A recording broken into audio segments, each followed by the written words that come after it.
বেলাল, তোমার হাতের মধ্যে বান দিয়েছি, গলার মধ্যে বান দিয়েছে, তুমি কি ব্যথা পাও না? কয় না না, ব্যথা পাই না, বড় কথা নয়, তোমরা যতই আমার আঘাত করো আমি আল্লাহর শান আমি সারতে পারবো না।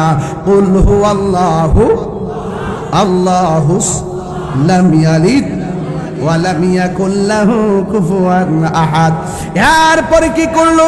হাতের মধ্যে বান দিয়েছে, বান দিয়া গরম বালুর মধ্যে তারে খালি গায়ে কইরা পেটটারে বালুর মধ্যে ফালাইয়া এমন ভাবে তারে মাটির মধ্যে খেসরানো শুরু করেছে। বন্ধুরে, ও গাজীপুর শ্রীপুরের বাবা, ও আমার কেওয়ার বাবারা, ইন দি মিন টাইমে আমার নবী, আপনার নবীর প্রিয় সাহাবী যখন বালুর মধ্যে পেটটা শোয়া দিছে, তখন পেটটা একদম ছিলে গেছে, পেটের ভিতর দিকে পানিগুলো বের হইতেছে। এবার বিয়াদবেরা ডাক দিয়ে কই, বেলাল তোমার এমন ভাবে মারতেছি, তুমি কি ব্যথা পাও না?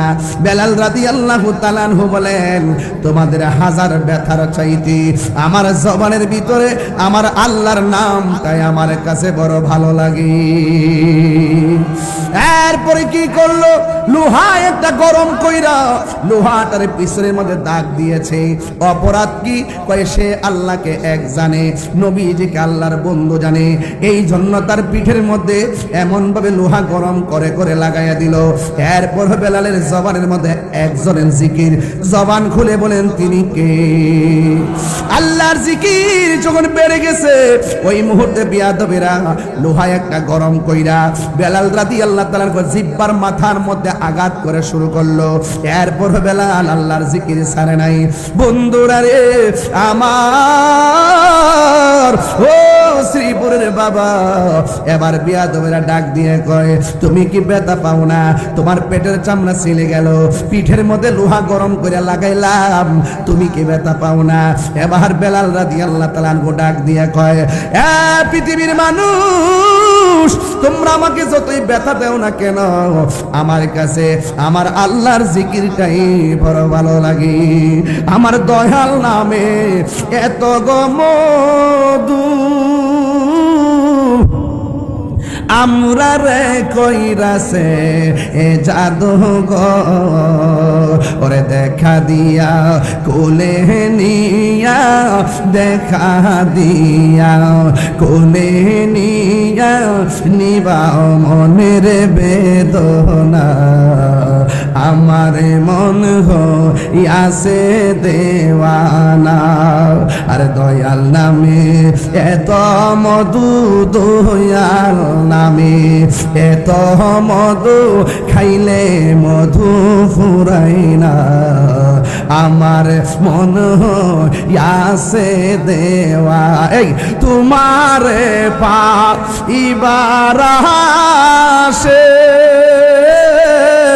ঘুরতেছি কাঙ্গালের বেশে গো, ওরে দেশে বিদেশে ঘুরি আমি, দেশে বিদেশে ঘুরি আমি, পাইতে তাহার ঠিকানা, আমার মন হইয়াছে দেওয়ানা। একটা জবান বন্ধ রাখবেন না, মহব্বতে মায়ার সুরে বলু সুবহানাল্লাহ। ভাই বড় ধন, রক্তের বাঁধন, আঙ্গুল পাঁচটা, পাঁচ জায়গায় শক্তি পাওয়া যায় না, আবার পাঁচটা আঙ্গুল যখন মোট করা হয় তখন গায়ের মধ্যে ভালো জোর পাওয়া যায়, হাতের মধ্যে ভালো জোর পাওয়া যায়। এ শ্রীপুরের ভাই রে, ভাইয়ে ভাই কোনোদিন দ্বন্দ্ব করো না, মিলে মিশে থাকবেন, দেখবেন সমাজের মানুষ আপনাকে মূল্যায়ন করবে। একটা ভাই বিপদে পড়ে গেলে আরেকটা ভাইয়ের পাশে দৌড়াইয়া যায় দাঁড়াবেন। যখন বেলাল রাদিয়াল্লাহু তাআলা বিপদের মধ্যে পড়ে গেছে, এমন ভাবে যখন একের পর এক অত্যাচারের স্টিমরুলার চালাইছে, একটা মানবতার ফেরিওয়ালা যার নাম হলো হযরতে আবু বকর সিদ্দিক, জোরে জোরে কি সুবহানাল্লাহ বলা যাবে না? নামটা কি বললাম? আবু বকর সিদ্দিক, সিদ্দিকে আকবর শুইনা ফলাইছে গো বেলাল রাদিয়াল্লাহু তাআলা আনহু কেমন ভাবে মারতেছে। আজকে দেখেন গাজীপুরের ঘটনা তো ভুলে যান নাই আপনারা। মসজিদের ইমাম মাওলানা রহিসউদ্দিনকে যেইভাবে মব ভায়োলেন্সে মিথ্যা অপবাদ দিয়ে তাকে হত্যা করা হয়েছে, আর আসামিরা দিব্যি বাইরে ঘুরে ঘুরে বেড়াচ্ছে, এটা কিন্তু আমরা ভুলে যাই নাই। ও বন্ধু, আমার বাড়ি যদিও ব্রাহ্মণবাড়িয়া, আমি আইসা 5 দিন আন্দোলন করলাম, লং মার্চ সহকারে ডাক দিলাম। আমি কিন্তু সেই কার্যালয় পুলিশ কমিশনার কার্যালয়ের সামনে আমি কিন্তু আন্দোলনে শরীক হয়েছিলাম। এক ভাই বিপদে পড়ে গেলে আরেক ভাই ঘরে বসে হাতে তালি দেওয়া যায় না। পাশের বাড়িতে আগুন লাগলে হাতে তালি দিবেন না, পানি নিয়ে আগুনটা নিভাইতে যাবেন। পাশের বাড়িতে মানুষটা যদি অভাবে থাকে, আপনার কুরবানির গোশতের গ্রান ওই পাশের গরিবের নাকে লাগার আগে তার ঘরের ভিতরে আপনার খাবারটা পৌঁছাইয়া দিতে হবে। যদি আমার ইতিহাসটা তালাশ করেন দেখবেন, আমি যখন দেখি বন্যা আসে সুনামগঞ্জ, আমি দৌড়াইয়া বন্যায় সুনামগঞ্জ চলে যাই। যখন দেখি বন্যা আসে চন্দনাইশ, লোহাগাড়া, সাতকানিয়া, চট্টগ্রাম, আমি সেখানে ত্রাণ নিয়ে চলে যাই। যখন বন্যা হয় আখাউড়া, আমি দৌড়াইয়া সেখানে চলে যাই। আমি এটার মধ্যে বড় মজা পাই, কারণ মানুষ মানুষের জন্য। বন্যায় যারা বাসতেছে এরা অভাবী না, এরা পরিস্থিতির শিকার। এই বিপদ আমাদেরও আসতে পারে, কথা বলেন ঠিক কিনা? এই জন্য করোনা যখন হইছে, আমি রাতের বেলা মুখে মাস্ক লাগাইয়া, হ্যান্ড গ্লাভস লাগাইয়া বাড়ি বাড়ি ঘরে ঘরে আমি বাড়িতে এলাকায় এলাকায় খাওন পাঠাইছি রে বাজান। এটা কিন্তু আমি অহংকারের জন্য বলছি না, একটা মানুষ মানুষের জন্য, মানুষ মানুষের জন্য। মানুষ যখন বিপদে পড়ে, ওই বিপদের সময় হাতে তালি দিতে নাই, মানুষটার জন্য পাগলের মতো পাশে দাঁড়ায়া যাবেন। আজকে যদি আপনি মানুষের দয়া করেন, কাগজে কলমে লিখে রাখেন, আমাদেরকে একজনে দয়া করবে, জবান খুলে বলেন তিনি কে? ওই সিদ্দিকে আকবর হলো মানবতার ফেরিওয়ালা। ওই মানবতার ফেরিওয়ালা যখন শুনছেন বেলাল মাইর খাইতেছি, এখন ঘরের মধ্যে বসে থাকেন নাই। আপনারা হয়তো অনেকে জানেন কিনা জানি না, দেখবেন ইসরায়েলে যখন ফিলিস্তিনে আক্রমণ চালাইছে, এই তো গত 8 মাস আগে আমি আমার নিজের পকেটের টাকা দিয়া খাবার পাঠাইছি ফিলিস্তিনে। পকেটের টাকা দিয়া ফিলিস্তিনের জন্য খাবার পাঠাইছি। ও বন্ধু, যদিও ফিলিস্তিনটা দূরে, এরপর প্রতিনিধির মাধ্যমে খাবার পাঠাইছি। আমি মনে করি এই মুসিবত আবার আমার বাংলাদেশও হইতে পারে। যদি আমরা যে মানুষকে দয়া করি, মানুষও আমাদেরকে দয়া করবে। এই জন্য মানুষ মানুষের জন্য। ও বন্ধু, ওই মানবতার ফেরিওয়ালা যার নাম হলো হযরতে আবু বকর সিদ্দিক, আপনারা জবান খুলে গন, ওই আবু বকর কি শ্রীপুরের আবু বকরের মতো? নবীর প্রিয় সাহাবী হযরত আবু বকর সিদ্দিক, নবীর প্রিয় হযরত আবু বকর সিদ্দিক। ওরে ভালোবেসে শুইল পাশে, ভালো শুইল পাশে, যাইয়া দেখো মদিনা, মদিনা, মদিনা, আসে গো মুমিনের ঠিকানা। বলুন মদিনা, মদিনা, আসে গো মুমিনের ঠিকানা। দুইটা হাত তুললে খুশি হব, দুইটা হাত পতাকা বানাই দেন না। মদিনা, মদিনা, আসে গো মুমিনের ঠিকানা। দিদার চেয়ে কাঁদো তোমরা, দিদার কাঁদো তোমরা, হও না নবীর দিওয়ানা। মদিনা, মদিনা, আসে গো মুমিনের ঠিকানা।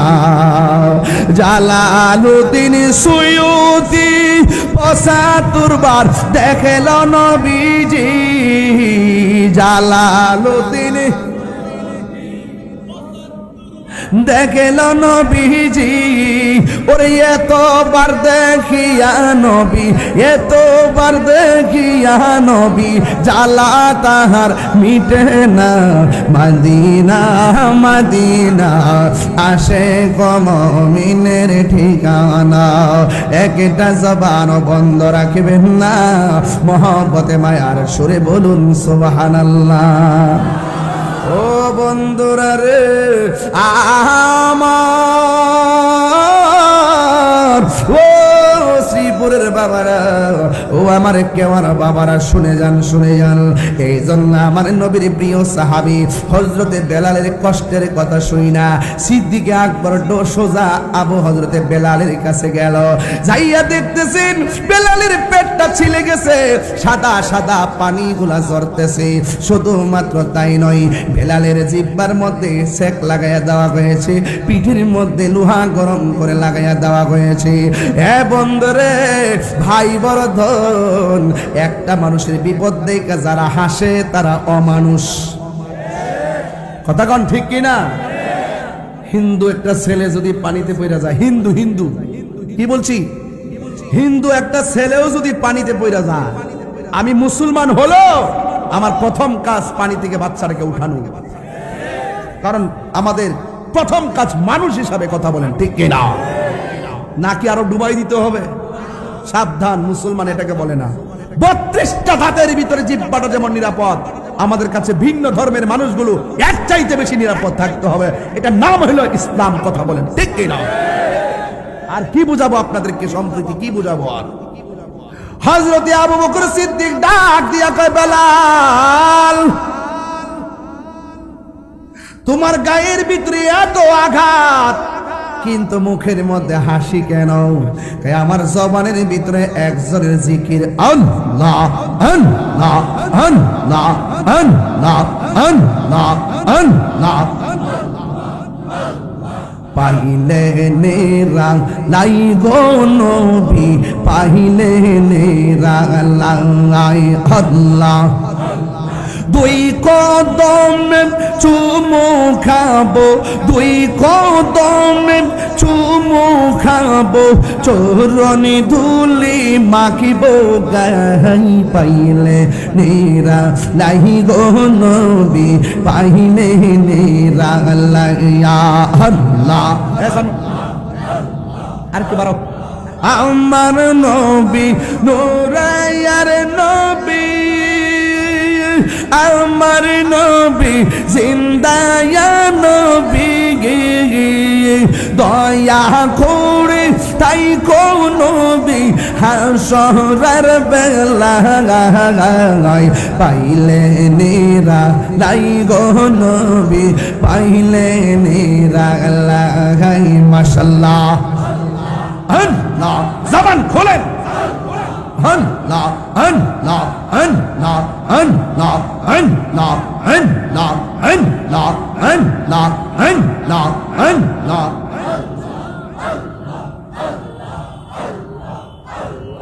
আল্লাহ আল্লাহ আল্লাহ। কঠিন সদাইয়ার দিনে কে তোরাবে নবী বিনে, দয়া করে তাই কোন নবী হাসরের বেলায় পাইলে নেরা লাই গো নবী, পাইলে নেরা লাই। আই মারহাবা, আল্লাহ আল্লাহ আল্লাহ আল্লাহ আল্লাহ আল্লাহ আল্লাহ।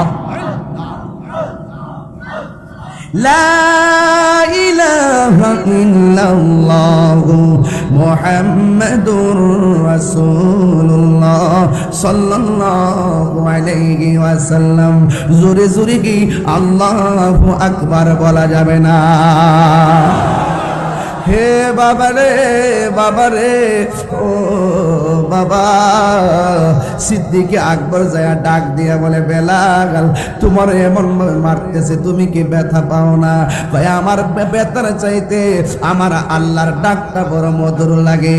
হযরত আবু বকর সিদ্দিক রাদিয়াল্লাহু তাআলা আনহু ডাক দিয়া বলে, বেলাল, তুমি কার জিকির করো? বেলাল বলে, আমি আল্লাহর জিকির করি। ভাই, আস্তে ডাকলে আল্লাহ শুনে কিনা? ভাই, আল্লাহ শুনে। কই জোরে ডাকলে আল্লাহ শুনে কিনা? ওই আল্লাহ শুনে।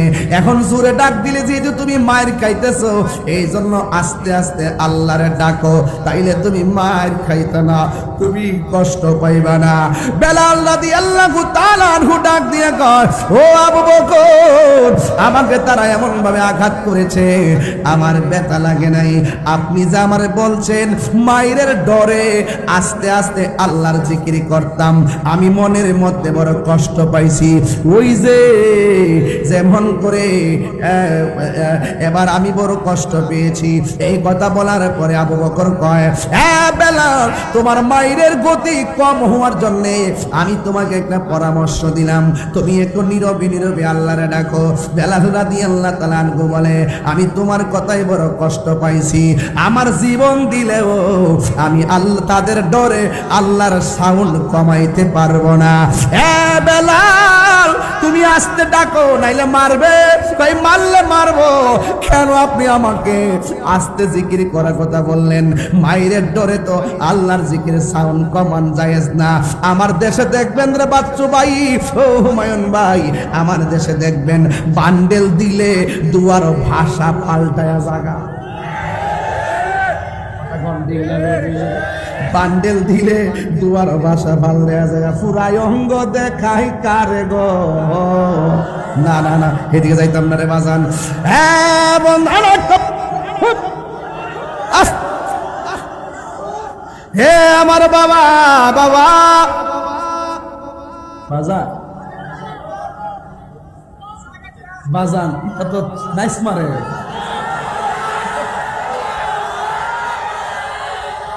আল্লাহু আকবার, জোরে কোনা গেলে গে শানের পাগল বাবা। এই এই সৌম্যা, মারহাবা, জোরে কোন। ফুরাই অঙ্গ দেখায় কারে গো, ও দয়াল যার পুরা দেখে না, আমি কারে জানাই, কারে বুঝাই মনে হেরি বেদনা। বুঝলাম না তা মন দিলাম, প্রাণ দিলাম রে, ও দয়াল দিলাম হাম ষোলয়ানা, আমি সব দিয়া তোর মন পাইলাম না, আর কি আছে জানা, ঠিক কিনা? বুঝলাম না তোর প্রেমের খেলা গো, ও দয়াল।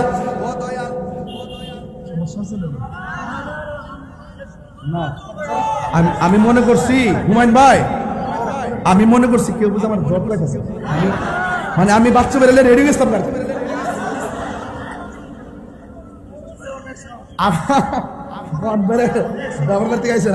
এই শুনেন, একটা কথা বলি, ইনশাল্লাহ একটা কথা বলি শুনেন।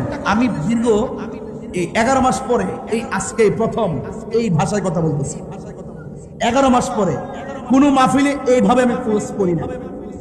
শুধুমাত্র ওই যে দরবার আসছি, আমার গরও বলছে এখনো দিয়ে যে একটা ঢেউ তুলে তারপর 20 বছর যেটা কইতেন হুন তো চাইতেছে, মানে আমার এমনি মদটা দিছে, এমনি বাজানে মদ দিছে এমনি, মানে এটা মানে হলো কি ঢেউটা তুইলা দিছে।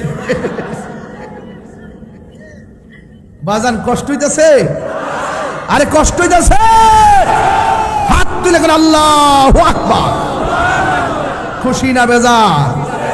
আরে বুঝলাম না তোর প্রেমের খেলা গো, ও দয়াল বুঝি নাই প্রেমের লীলা, বুঝলে কি আর পাইতাম দয়াল এত যে লাঞ্ছনা। কথা কোন ঠিক কিনা? ওই বেলাল ডাক দিয়ে কে আবু বকর, আমি জিকির করি আল্লাহর, এদের মায়ের ডরে আমি আল্লাহর জিকির আস্তে করতে পারবো না, বন্ধ করতে পারবো না, ঠিক কিনা? এটার নাম হলো সাচ্চা আশেক, এটার নাম হলো সাচ্চা প্রেমিক, এটাই হলো প্রকৃত মোমেন। আর যারা ডলার খায়া কালার পাল্টায়, বান্ডেল খাইয়া যারা সত্য গোপন করে ফেলে, এরা কখনো মোমেন নয়, এরা হলো মুনাফিক। মুনাফিক মুনাফিক মুনাফিক। কথা বলেন ঠিক না বেঠে? আমার জন্মের পরে এমন মুনাফিক এই 1.5 বছরে যা দেখছি, আমার জীবনও আমি এমন মুনাফিক দেখছি না। বাপরে বাপ। এদিন একবার জান্নাতের টিকিট কেটে কেটে পাইছেন? হাত তুলেন। কে কে পাইছেন? হাত তুলেন। ওই হাত তুলছে। লটকাইলেই বোধহয় লটকাইব। একটা পাথরের একটা লিমিট থাকা দরকার। কতক্ষণ ঠিক না বেঠিক? মুনাফিক কি? এই মুনাফিক আছে না নাই? এমনি বল আছে। আছে না নাই? আছে না নাই? কি বেছে? কি বেছে? বেচতে টিকিট বেছে। মেজাজটা এত খারাপ হয়, ভাবলাম যে দুনিয়ার আইলাম কি লেগে এগুলো শুনতেইব। আমি প্রস্তুত ছিলাম না। আমার মনে মাটিটা ফাড়ে না কি লেগে, মাটিটা ফাড়ে না কি লেগে। এমন এমন জাতের নাফরমানি কথাবার্তা বলে, এরা কখনো এই দেশের সভ্য মুসলিম হতে পারে না। কতক্ষণ ঠিক না বেঠে? বাচ্চা সাথে আপনারা আসেননি? আমি তো আসি, আপনারা আসেননি? জানেন কইয়া গেলাম, জানেন আসেননিও। আল্লাহ কবুল করুক। আমিন। আবার আরেকটা শুনে দিচ্ছিস বাবা যান। আমার সময় আর 5 মিনিট আছে। আমি খুব টায়ার্ড, আমি খুব ক্লান্ত। এরপর কি করতে হবে? আজান দিতে হবে। আজানও দিতে হবে। আচ্ছা তাহলে আর একটু পরে দিব, যেহেতু বেলালের ওয়াজটা এসে গেছে, প্রসঙ্গ মিলে গেছে। কতক্ষণ ঠিক না বেটে? প্রসঙ্গে কি হয়ে গেছে? মিলে গেছে ইনশাআল্লাহ। একটা জবান। আচ্ছা সত্যি করে কোন তা আমি কি কোনো আপনাদের মতের বাইরে কথা বলতেছি? বা আমার কথা এই সাদা গেঞ্জি না, তোমরা আছে না, তোমাদের প্রবলেম আছে বুঝছো। তুমি আমাকে একা রেখে কোথায় যাও? আলহামদুলিল্লাহ বলেন। আজকে ওয়াজ জন্মের ওয়াজ করতেছি, আর আইনা নাই আল্লাহ জানে। তবে একটা কথা কইয়া দিয়া যাই, আমার কথাগুলো কি আপনাদের মতের বাইরে যাচ্ছে? কষ্ট পাচ্ছেন? আমি হাসি খুশিতে, কান্নায়, হুঙ্কারে, আমি ন্যায্য নৈতিকতায়, আদর্শের ভিত্তিতে আমি হক কথাই বলার চেষ্টা করি। আবার যে যেভাবে নেন না কেন আমি এটা বলবই। এই মুহূর্তের দিকে আসে আমার আঘাত করে আপনার কি চাইয়া থাকবেন? ধরতেন না এটা রে। তো বেলাল ডাক দিয়ে কয়, আবু বকর কি শুনাইলেন? হেরার ডরে আমি আল্লাহর সাউন্ড কমাই ফেলতাম। মাটির পাতিল চিননি? মাটির পাতিল, ওই শ্রীপুরের মানুষ মাটির পাতিল চিনেননি আপনারা? মাটির পাতিল যখন বিক্রি করতে আনে তখন টুকা দিয়া দেখে পাতিলটা ভালো নাকি ফাটা। ফাটা হলে ফাটার সুর ধরে, ভালো হলে ভালোর সুর ধরে। অনেক কিছু দেখে দেখে কিনে, কোনো জিনিস নাকে লাগাইয়া কিনে, কোনো জিনিস টিপ দিয়া কিনে, আবার কোনো জিনিস টুকা দিয়া কিনে। ও আবু বকর, তুমি আমাকে বলতেছো তাদের ভয়ে আমি আমার আল্লাহর নাম আস্তে বলার জন্য? না না, আমি আস্তে জব্ব কেন? মাটির পাতিল মানুষ টুকা দিয়া দেখে ফাটা নাকি ভালো। আমি বেলাল আল্লাহর প্রেমের বাজারে বিক্রি হতে এসেছি। ওরা আমাকে আঘাত করে দেখতেছে আমি আমার আল্লাহকে কত ভালোবাসি। আল্লাহু আকবার।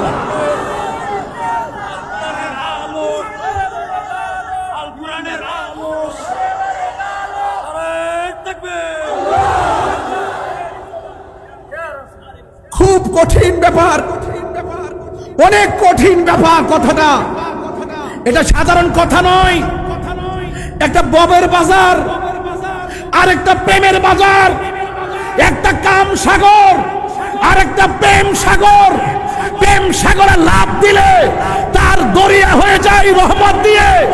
আর আপনি যখন ববের সাগরে ঝাঁপ না দিয়ে যখন ভাবের সাগরে লাভ দিবেন, একটা ববের বাজারে লাভ না দিয়ে যখন আমি প্রেমের বাজারে লাভ দিবেন, আপনার সদাই যা হবে, যা কিনবেন সব কিনে আপনার মুর্দা কলব জিন্দা হয়ে যাবে। ধ্যানে জ্ঞানে আমলে আউলিয়া, ধ্যানে জ্ঞানে আমলে। এই কথা সবাই বুঝে না বাজান, সবাই অনুভব করেন আমার কথাগুলো, অনেকে পাগলামি করে উড়াইয়া দেয়, কিন্তু আমার মহান মনিব যখন দেখে যে আমি রিয়েল ভাবে বলি, আল্লাহ আমার জন্য রাস্তা খুলে দেয়। আমাকে অনেকগুলো মামলা টামলা দিয়ে একবার কাইপিরে ভালাইছে। আমি বলছি যে দিয়েছেন ভালো কথা, কিন্তু সব মিথ্যা, আমার সামনে আসবেন না। তখন ঠিক না বে ঠিক? এবার আসেন একটু সামনে বাড়ি। আবু বকর বলতেছেন আমার ভাইটাকে আমাকে মুক্ত করে নিতেই হবে। তখন ডাক দিয়ে আমার ভাইটাকে আজাদ করে দেন। তারা বলতেছে আজাদ করতে গেলে কি লাগবে? টাকা লাগবে। সিদ্দিক আকবর বলেন আমার 70 দিনের জন্য ব্যয় করে দিছি, এই মুহূর্তে আমার কাছে নগদ কোনো টাকা আর কন্যা নগদ কোনো টাকা। তো আমার গায়ের মধ্যে একটা চাদর আছে, এই চাদরের বিনিময়ে আমার ভাইটার আজাদ করে দেন। সিদ্দিক আকবর নিজের গায়ের চাদরটা দিয়ে বেলাল রাদিয়াল্লাহু আনহুকে আজাদ করে আমার নবীর বাড়িতে নিয়ে গেছে। যায়া বলতেছি ইয়া রাসূলুল্লাহ, আজকে তো একটা লস হয়ে গেছে গা, বেলালরে মুক্ত করতে যায়া নিজের চাদরটা বিছাইয়া নামাজ পড়ছি, এই চাদরটা দিতে হয়েছে। রাসূল বলেন আবু বকর আমার পাগলটারে আজাদ করতে চাদর দেও নাই, বরং তুমি একটা জান্নাতের টিকিট লাভ করছো। আরো বড় করে বলেন না সুবহানাল্লাহ, বলেন কেন? কি লাভ করেছো? জান্নাতের একটা টিকিট লাভ করেছো। এই মুহূর্তে আমার নবী দেখতেছেন তার পিঠের মধ্যে দাগ, পেটের মধ্যে পানি আর জিহ্বাটা ক্ষত। আমার রাসূল বলেন বেলাল, যেই মালিকের জন্য তুমি এত আঘাত পেয়েছো সেই মালিকেরই স্মরণ করে একটু আজান দাও। বেলাল বলে ইয়া রাসূলুল্লাহ কোথায় দাঁড়িয়ে আজান দিব? একটু উঁচু জায়গায় দাঁড়িয়ে তুমি আজান দাও। বেলাল জাবালে রহমতের উপরে দাঁড়িয়ে আজান দিয়েছেন। জাবালে রহমত কোন পাহাড়টা? যেই পাহাড়ে আমার নবী বিদায় হজের ভাষণ দিয়েছেন। ওই সময় মাইক ছিল না, লাউড স্পিকার ছিল না, 1.25 লক্ষ সাহাবী সেখানে উপস্থিত ছিল। রাসূল যেই পাহাড়ে দাঁড়িয়ে ভাষণ দিয়েছেন সেই পাহাড়ে আমার আম্মাকে নিয়ে আমি উঠেছি, উঠে সেখান থেকে দেখেছি বিশাল বড় একটি জায়গা, 1.25 লক্ষ সাহাবী, বাড়ি কথা নয়। আজকে এখানে 10-12 হাজার মানুষ, পুরুষ মহিলা মিলে কতগুলো মাইক লাগাইছি কেন? আমার আওয়াজ সবার কানে পৌঁছবে না, অথচ আমার নবী 1.25 লক্ষ সাহাবীর সামনে আমার রাসূল যখন ভাষণ দিয়েছিলেন, মাইক ছাড়া ভাষণ দিয়েছেন, সবার কানে সমান তালে পৌঁছেছে। এটাই ছিল আমার নবীর কণ্ঠ মুবারকের মুজিজা। আর কি ভাঙ্গা বলতাম, ভাঙ্গা বলার কিছু নাই, সময় তো অল্প। এরপর আবার বলে দিয়ে যাই, বেলাল জাবালে রহমতের দাঁড়িয়ে আজান দিছেন। আমার রাসূল বলেন বেলাল পছন্দ হয় নাই, আর একটু উঁচু জায়গায় দাঁড়িয়ে তুমি আজান দাও। বেলাল তখন আর একটা পাহাড়ে দাঁড়িয়ে আজান দিয়েছেন, যেই পাহাড়ের নাম হলো জাবাল আবু কুবাইস। সেই পাহাড়টা কোনটা? খানে কাবা, সাফা, মারওয়া এবং আবু জাহিলের বাড়িটা পারিয়া রাসূল করিম সাল্লাল্লাহু আলাইহি ওয়াসাল্লাম যেই ঘরের মধ্যে শুভাগমন করেছেন সেই ঘরটার পাশে হলো জাবাল আবু কুবাইস। যেই পাহাড়ের মধ্যে দাঁড়িয়ে রাসূল আকাশের চাঁদকে 2 খণ্ড করেছেন, ওই জায়গায় গিয়ে বেলাল আজান দিয়েছেন। সেই জায়গায় আমার মাকে নিয়ে আমি গিয়েছিলাম। আম্মারে বলেছিলাম আম্মা এটা হলো রাসূল পাক সাল্লাল্লাহু আলাইহি ওয়াসাল্লামের শুভ আগমনের ঘর, ওখানে যাওয়া যাবে না, নিষেধ আছে। রাসূল আম্মা ডাক দিয়ে কয় পুত্রী, নিষেধ তো সৌদি কানুন, এটা তো আল্লাহর নিষেধ না, হাদিসেরও নিষেধ না, কি কস না কস বাদ দে। একটা দৌড় মারছে, দৌড়াইয়া যায় আর ঘরে ঢুকে দিতে গিয়া দরজার মধ্যে ধৈর্য এইভাবে চুমান শুরু করছে, এইভাবে মানে ঠেকানোই যায় নাই, অথচ আম্মাকে কিছু বলে নাই। আমি বুঝলাম যে আসলে ইমানের পাওয়ার এমন জিনিস যেখানে মাঝখানে কোনো বাধা তাকে আটকে রাখতে পারে না। কথা বলেন ঠিক কিনা? এরপরে আসুন দেখি, জাবালে কুবাইসের উপর দাঁড়িয়ে আজান দিল। রাসূল বলেন বেলাল আমার মনে হয় আর একটু উঁচু জায়গায় দাঁড়িয়ে তুমি আজান দিলে বেটার হবে, এই জন্য আমি নবীর কাছে ভালো লাগবে। বেলাল রাদিয়াল্লাহু তাআলা আনহু, ইয়া রাসূলুল্লাহ জাবালে রহমতে আজান দিলাম পছন্দ হয় নাই, জাবালে কুবাইসের মধ্যে আজান দিলাম পছন্দ হয় নাই, এখন আমি তো আর উঁচু জায়গা দেখি না। রাসূল ডাক দিয়ে কয় তুমি দেখো না কেন? এই যে খানায় কাবা শরীফ আছে, এই কাবা তো অনেক উঁচা, ওখানে দাঁড়িয়ে তুমি আজান দাও।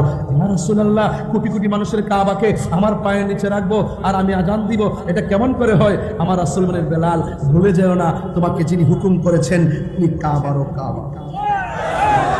আর 3 বার কন্যা সুবহানাল্লাহ কন্যা কেন? আল্লাহ আমার পশমগুলো দাঁড়িয়ে গেছে, হাতের গুলা একদম বাবা কি বললো রাসূল? বলতেছে বেলাল তুমি আজান দাও। এবার বেলাল ডাক দেখি ইয়া রাসূলুল্লাহ আমি যখন জাবালে রহমতের উপর দাঁড়িয়ে আমি একটু কথা বলতেছি, এই জন্য যে কত সময়টা যেন ইয়া হয়, সুর দিলে এগুলো আরো আধা ঘন্টা লাগবে, এই জন্য সুর না দিয়ে মূল কথাগুলো বলে দিয়ে যাচ্ছি যেন আপনার মেসেজটা পেয়ে যান।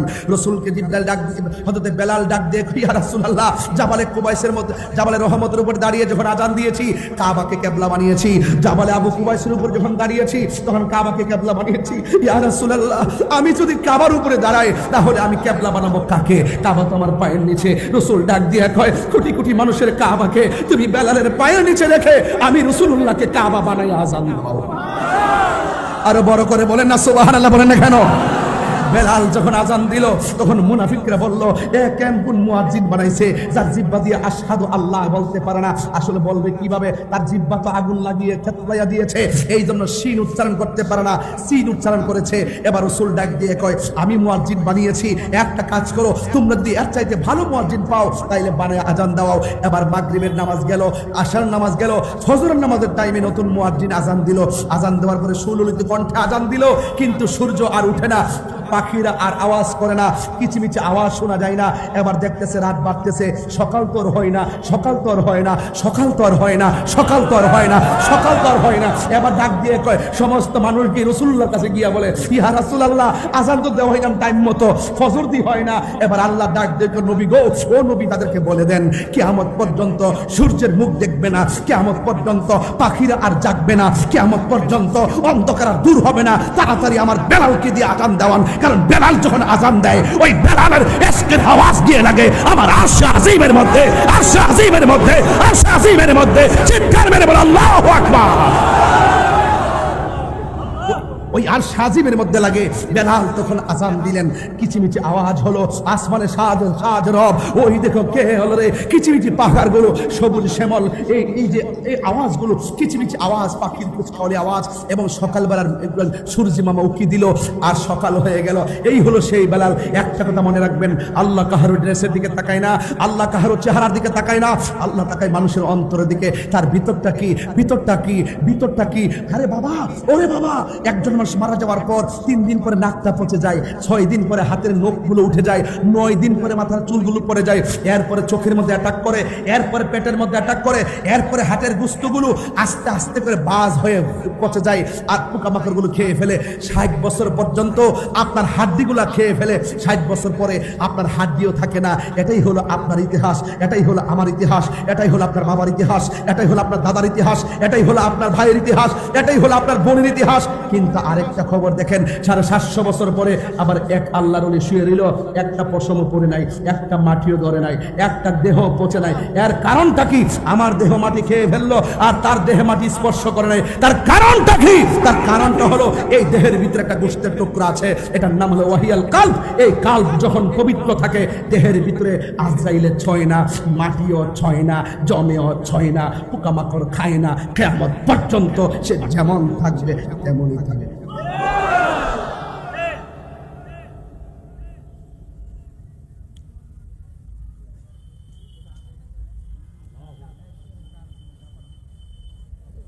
আমার কথা কি রাগ করেছেন?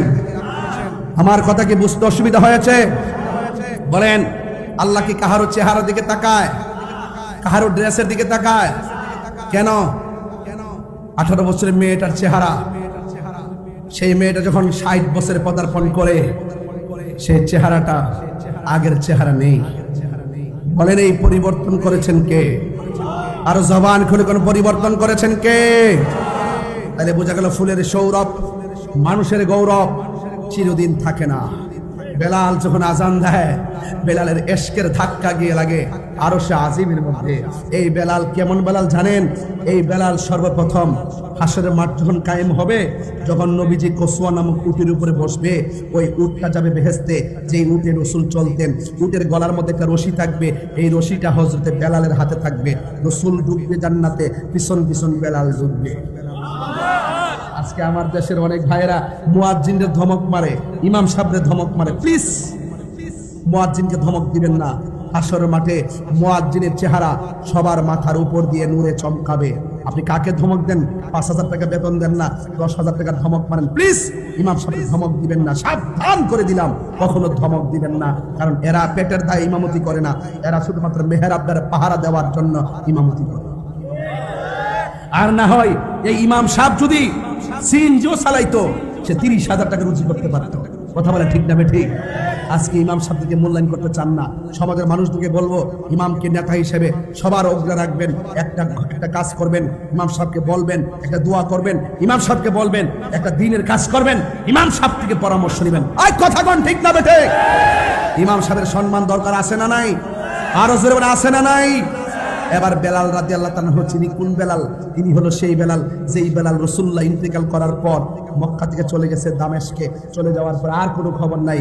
একদিন, 2 দিন, 3 দিন, 40 দিন পরে আমার রাসূল স্বপ্নে দেখায়, বেলাল তুমি যে আমি চলে যাওয়ার পর তুমি যে মদিনা ছেড়ে চলে আসছো, কারণটা কি? কই আমি মেহেরবাজারে আজান দিব, যেখানে আপনি সামনে নামাজ পড়াতেন আমি পেছন থেকে ইকামত দিতাম, আজকে আমি ইকামত দিব, সামনে নবী থাকবে না, এটা আমি সহ্য করতে পারবো না, তাই আমি মদিনা ছেড়ে দিয়েছি। এবার রাসূল ডাক দিকে, বেলাল হইছে তো, তুমি যে চলে এসেছো, একটাবার কি আমাকে দেখার মনে লয় না? বেলাল তখন ওই দামেস্কে থেকে দৌড়াইয়া মদিনাতে আইসা রাসূল পাকের রওজা মুবারক জিয়ারত করলেন। হঠাৎ করে তার চেহারাটা ঢাকনা, মুখটা ঢাকা। ছোট ছোট বাচ্চারা মনে করতেছে এরা কেডারে, এরকম মানুষ জমে গেছে। হঠাৎ করে মদিনাবাসীর একদল বলতেছে, আপনি কে গো, এখানে এসে জিয়ারত করলেন, আবার মুখ বেঁধে রেখেছেন, আপনাকে তো সন্দেহ হচ্ছে, আপনার পরিচয় দেন। কয় না, আমার পরিচয় চাইও না, আমি যেখান থেকে এসেছি সেখানে আমি চলে যাব। এবার ডাক দিয়ে বলে, না যেতে দেব না, তোমাকে পরিচয় দিতে হবে। মুখটা খুললে দেখতেছেন এটা আর অন্য কেউ নাই, এটা মদিনার আজানের পাখি। তোরা কই রে? আজানের পাখি ধরা পড়েছে। এবার একদল বলতেছে, বেলাল তোমাকে আর যাইতে দেব না। বেলাল বলে, প্লিজ আমাকে ধরে রেখো না, আমাকে হাত বাঁধতে পারবে, হাত বাঁধতে পারবে, পা বাঁধতে পারবে, কিন্তু আমার মন বাঁধতে পারবে না। আরেক দল বলতেছে, ঠিক আছে তোমার মন বাঁধতে না পারলে তুমি চলে যাবা, কিন্তু একটাবার সেই আজানটা দাও যে আজানে ভোর হয়েছে। তখন সে বলতেছে, না আমাকে ডিস্টার্ব করো না। এবার দুইটা পার্টি, এক পার্টি বেলালকে মদিনা রাখতে চাই, আরেক পার্টি বেলালের আজান শুনতে চাই। এখন বেলাল থাকতেও রাজি না, আজান দিতে রাজি না। সমাধান কি হবে? আরেকটা দল বের হয়েছে, ওই সমাধানের দরকার নাই, তোমার কথাই থাকবে না, তোমার কথায় আজানও দিবে না। এই মদিনাতে দুইটা পাখি আছে, ওই দুইটা পাখি যদি বলে তাইলে বেলাল আজান দিবে এবং বেলাল থাকবে। ওই পাখিটাকে, একটা হলো ইমামে হাসান আর একটা হলো ইমামে হুসাইন। আরে বড় করে কর না সুবহানাল্লাহ, জোরে কর না কেন? আওয়াজ করে কোন ইয়া রাসূলুল্লাহ বলেন। এবার হাসান হুসাইন আসলেন, আয়েশা ডাক দিকে, বেলাল ওই আজানটা দেওয়া যাইবনি যে আজানে ভোর হয়েছিল। এবার বেলাল কয়, আশ্চর্য, এতক্ষণ তো না করেছি, এখন যদি হুসাইনটা না করি হুসাইনে কষ্ট পাবে, আর হুসাইন যদি কষ্ট পায় তাইলে আমার নবী কষ্ট পাবে। মান আহাব্বাল হাসান ওয়াল হুসাইনা ফাকাদ আহাব্বানি ওয়া মান আবগাদাহুমা ফাকাদ আবগাদানি। এরা দুইজনকে কষ্ট দিলে আমার নবী কষ্ট পায়। এই জন্য বেলাল কি করছে জানেন? কয় আমি হুসাইনকে কষ্ট দিতে পারবো না। বেলাল রাদিয়াল্লাহু তাআলা আনহু রাজি হইয়া গেছে। এবার মদিনার সব জায়গায় আওয়াজ হয়ে গেল, এবার ছোট ছোট বাচ্চারা আওয়াজ হয়ে গেল, মা বোনদের কানের মধ্যে বেলালের আজানের আওয়াজ হয়ে গেল। এই সেই বেলাল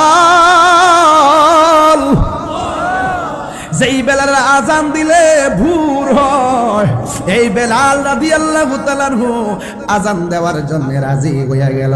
বন্ধুরা রে আমার, এবারে বেলাল ওযু করলেন, এবারে বেলাল আজান দিলেন। আজকে মাহফিলে মহিলা আছে না নাই? মহিলারা মহিলাদের জায়গায়, পুরুষগুলা পুরুষের জায়গায়। আবার কিছু কিছু অসুস্থ মানুষ বাড়ি থেকে শুয়ে শুয়ে আমার ওয়াজ শুনতেছে, আছে না নাই? এবার বেলাল যখন আজান দিব গো, ওই বেলাল রাদিয়াল্লাহু তাআলা আজানের জন্য উজু কইরা রেডি হলো। আর এই দিকটা মহিলারা আলাদা আলাদা একটা কাফেলা সাজায় বসছে। এবার মুসল্লিরা বেলালের পাশে আইসা দাঁড়াইছে। আবার ছোট ছোট বাচ্চারা বেলালের কাছেও যায় না, বড়দের কাছেও যায় না, মহিলাদের কাছেও যায় না। ছোট ছোট বাচ্চারা একেবারে নবী রওজা মুবারকের পাশে যায় দাঁড়াইছে।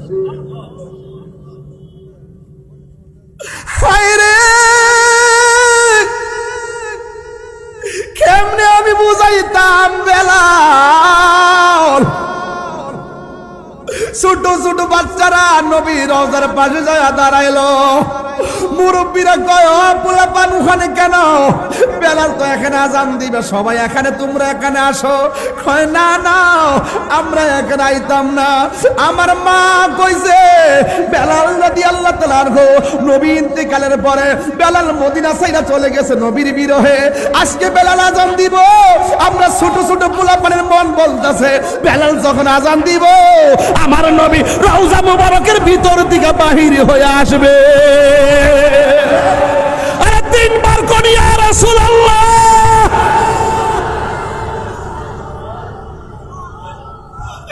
এই জন্য আমরা নবী রওজার পাশে বেলাল আজান দিলে আমার নবী রওজার ভিতর দিকে আসবে। নবীরে দেখবার লাগে আমরা নবী রওজার পাশে আসছি, নবীকে দেখার জন্য রওজা মুবারকের পাশে। হে আমার বাবা, বেলাল এখন আজান দেওয়ার জন্য আস্তে আস্তে সিঁড়ি দিয়ে উঠতেছে, পা দুইটা থরথর করে কাঁপতেছে। কেমনে আমি আজান দিব? উঠো বিল্লাল মিনারাতে, সময় বয়ে যায়, আজান দাও গো মধুর সুরে, শুনবার মনে চায়। আজান দাও গো মধুর সুরে, শুনবার মনে চায়। সর্বলোকে কথা মতে উঠে বিল্লাল মিনারাতে, রে মন একটা নবীর আশিকে খুঁজে পাওয়া দা। আজান দাও গো মধুর সুরে, শোনবার মনে চায়। আজান দাও গো মধুর সুরে, শোনবার মনে চায়। বিল্লাল জগৎ সর্বলোকে কথা মতে উঠে বিল্লাল মিনারাতে, আরে মোহাম্মদ নাম বলার সাথে বিল্লাল পরে যায়। আজান দাও গো মধুর সুরে, শুনবার মনে চায়। আজান দাও রে মধুর সুরে, শুনবার মনে যায়। বেলাল আজান দিয়ে কয় আশহাদু আন্না মুহাম্মাদুর রাসূলুল্লাহ। ওই বেলাল হঠাৎ কইরা আজান শেষ না কইরা পড়লা কেন? বেলাল কয় আমি যখন আশহাদু আন্না মুহাম্মাদুর রাসূলুল্লাহ বলছি, আমি তাকায়া দেখি আমার নবী আমার সামনে দাঁড়িয়ে রয়েছে।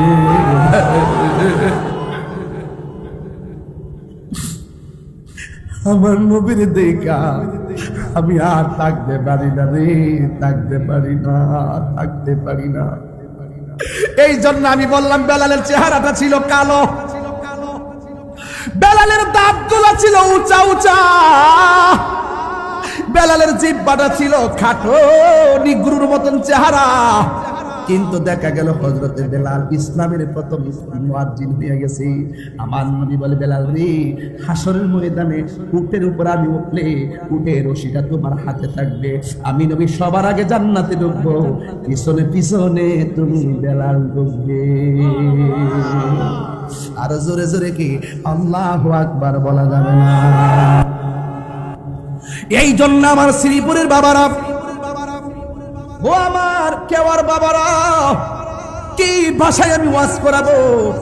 এই জন্য আমি বলছি বাজান, সম্পদ বড় জিনিস না, প্রেম হইল সবচেয়ে বড় জিনিস।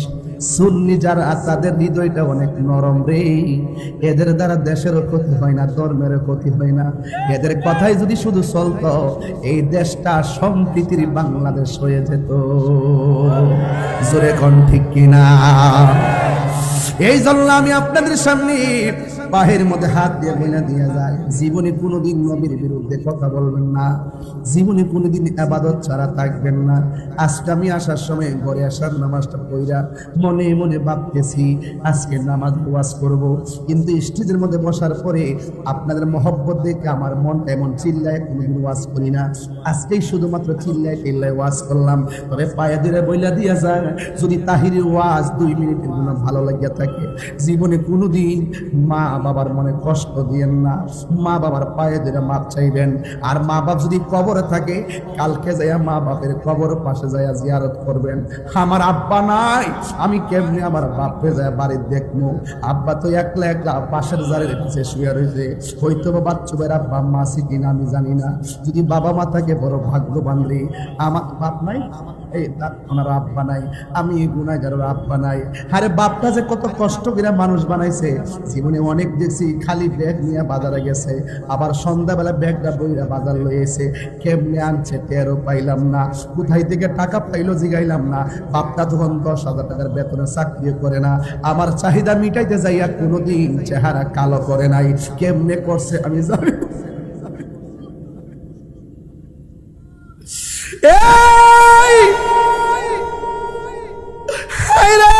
শ্রীপুরের বন্ধু, আরে ফুট ফুট করতে করতে বাপের জীবনটার পানি কয় কইরা বালাইছে। আজকে আল্লাহ অনেক কিছু দিছে, কিন্তু বাবা নাই। বাবা গো বাবা, বাবা গো বাবা, বাবা তুমি কেমন আছো ছোট মাটির ঘরে? তোমার কথারই দই মাঝে পড়ছে বারে বারে। বাবা গো বাবা, বাবা গো দেখেন তো ভাই, মাইন ভাই সব চেহারা মলিন হয়ে গেছে। প্রত্যেকটা পোলা মা বাপের পাগল। আমি বাচ্চা বেড়ে যদি বলি বাচ্চা ভাই ডাক্তার হয়েছেন, এত সম্মান পাইছেন কার কারণে? তিনি বলবে আমার মা বাপের দোয়ার কারণে। কত আদরে কত স্নেহ তোমার কাছে পেলাম, সব কিছু হারিয়ে আজকে নিঃস্ব হয়ে গেলাম।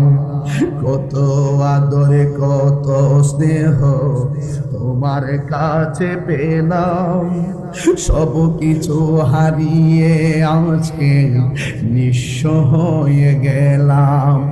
ভালোবাসি তোমায় বাবা, বুকুটা যে যাইছি রে। ভালোবাসি তোমায় বাবা, বুকুটা যে যাইছি রে। তোমার কথারে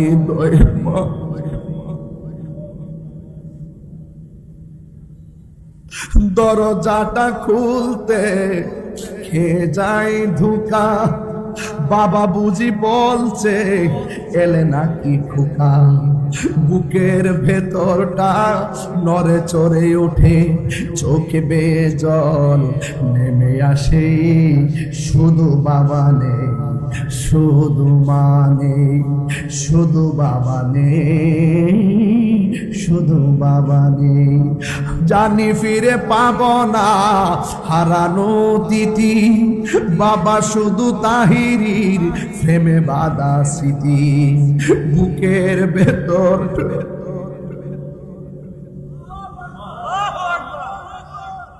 মা তুমি আমার আগে যেও না গো মরে। আমি কেমন করে দেব মাটি,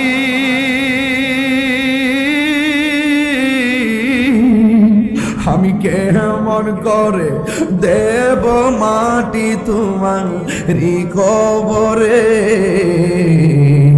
মা তুমি আমার আগে যেও না গো মরে। মাগো তোমার মতো লই না কেহ আমায় কুলে টানি, আঁচল দিয়ে মুছে নাকি আঁচল দিয়ে মুছে না কেউ আমার চোখে পানি হায় রে মা জননী আমার